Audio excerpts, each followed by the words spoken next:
Hello' friends, কি খবৰ আপোনালোকৰ? আৰু আজি মই বনাই আছোঁ মাংস। কেৰাহীত পিঁয়াজ, তেজপাত আৰু নৰসিংহ জলকীয়া দি দিয়া হৈছে। এয়া বৰ্তমান ফ্ৰাই কৰি থকা হৈছে। কি ধুনীয়া এটা কালাৰ আহিছে চাওক। এয়া মই ফ্ৰাই কৰিছোঁ আৰু এতিয়া আমি ইয়াতে ঢালিম। এয়া চাওক, বৰ্তমান এতিয়া আমি ইয়াতে ঢালিছোঁ আদা নহৰুৰ পেষ্ট। মাংসত আদা নহৰুৰ পেষ্ট বেছিয়ে সোৱাদ কৰে তাৰমানে। আদা নহৰু পেষ্ট হ'ব লাগে, বহুতে বেছি টেষ্টি হয়।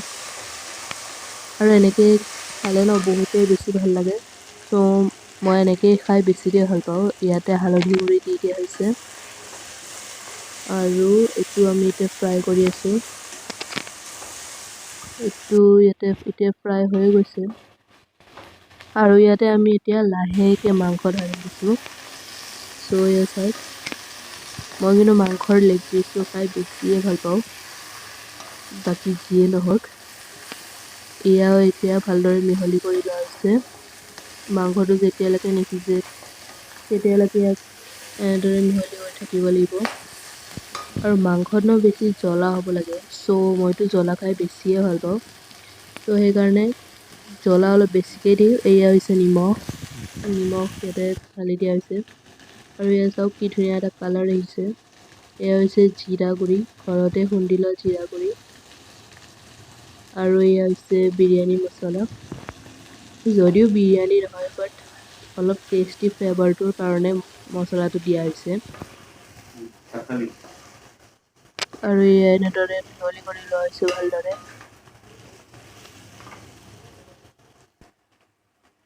আৰু লাহে লাহে হৈ আছে। এনেকে খাই বহুতেই বেছি ভাল লাগে।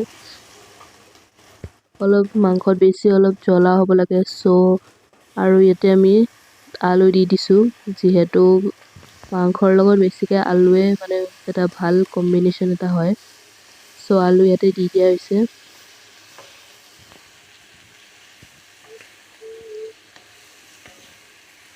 এনেদৰে ফ্ৰাই কৰি থকা হৈছে। আলুটো সিজোতে অলপ সময় লাগিব, কিয়নো এইটো বহুত ডাঙৰ ডাঙৰ কটাইছে। এনেদৰে আমি ফ্ৰাই কৰি থাকিব লাগিব। এবাৰ ঢাকনি লগাই আৰু এবাৰ ঢাকনি বন্ধ কৰি ঢাকনি দি দিয়া হৈছে। আমি এতিয়া চাম মাংসটো। এটা বহুত ধুনীয়া কালাৰ আহিছে। এনেদৰে সিজাই থাকিব লাগিব। ভাল লাগিলে ভিডিঅ'টো লাইক কমেণ্ট কৰিব নাপাহৰিব আৰু লগতে ছাবস্ক্ৰাইব আৰু শ্বেয়াৰ কৰি দিব। আৰু এনেকুৱা ধৰণৰ ভিডিঅ'ৰ বাবে আপোনালোকে চেনেলটো ছাবস্ক্ৰাইব কৰি ল'ব, লগতে শ্বেয়াৰো কৰি দিব। মাংস এতিয়া ৰেডি হৈ গৈছে। আজিলৈ আহিছোঁ, বাই বাই।